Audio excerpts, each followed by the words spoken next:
हाय गर्मी, उफ गर्मी। जी हाँ, गर्मी से सब बेहाल हैं। आप और हम नहीं बल्कि जानवर भी गर्मी से परेशान हैं। तापमान ही इतना ज्यादा है। दिल्ली में भी गर्मी ने सबके पसीने छुड़ा दिए हैं। लोग घरों से बाहर निकलने से बच रहे हैं, एसी कूलर में ही रहना पसंद कर रहे हैं। लेकिन फिर भी दिल्ली वाले हैं और दिल्ली की गर्मी झेल जाते हैं। लेकिन लगता है कि अफ्रीकी खिलाड़ी तबरेज शम्सी ने दिल्ली की गर्मी देखकर ही हार मान ली है।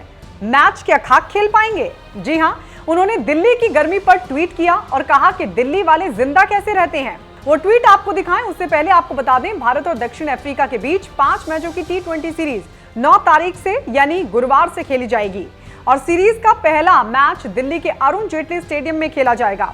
इसके लिए दोनों टीमें सीरीज में अपना दमखम दिखाने के लिए नेट में जमकर पसीने बहा रही हैं। लेकिन कुछ खिलाड़ियों को दिल्ली में गर्मी कुछ ज्यादा ही लग रही है, क्योंकि वहां के कुछ इलाकों में तापमान 45 डिग्री सेल्सियस तक जा पहुंचा है। दिल्ली में खिलाड़ियों को रात में भी 40 डिग्री सेल्सियस के करीब तापमान में खेलना पड़ सकता है। आइए दिखाते हैं आपको वो ट्वीट जो दक्षिण अफ्रीका के स्पिनर तबरेज शम्सी ने किया है। असल में कैंप में मौजूद खिलाड़ियों ने स्टेडियम में ट्रेनिंग शुरू कर दी है, यानी उन्हें गर्मी का एहसास पहले ही हो चुका है। दक्षिण अफ्रीका के स्पिनर तबरेज शम्सी ने दिल्ली के तापमान को लेकर ट्वीट किया और मजाक में कहा कि यहाँ गर्मी ज्यादा नहीं है। शम्सी ने ट्वीट करके लिखा, बाहर से 42 डिग्री जैसा ठंडा है, बिल्कुल गर्म नहीं है। तो वहीं शम्सी के ट्वीट का जवाब देते हुए एक यूजर ने कहा, लाहौर में 43 डिग्री है, जिस पर दक्षिण अफ्रीकी क्रिकेटर ने लिखा, लोग इस गर्मी में कैसे जिंदा रहते हैं।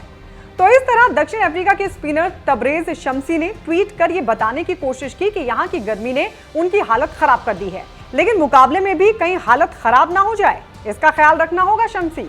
बहरहाल मुकाबला गुरुवार को है, जब भारत और दक्षिण अफ्रीका के खिलाड़ी आपस में मैदान पर भिड़ेंगे, वो भी इस भयंकर गर्मी के बीच। अब देखना होगा तबरेज और उनकी टीम को गर्मी ज्यादा सताती है या इंडियन टीम।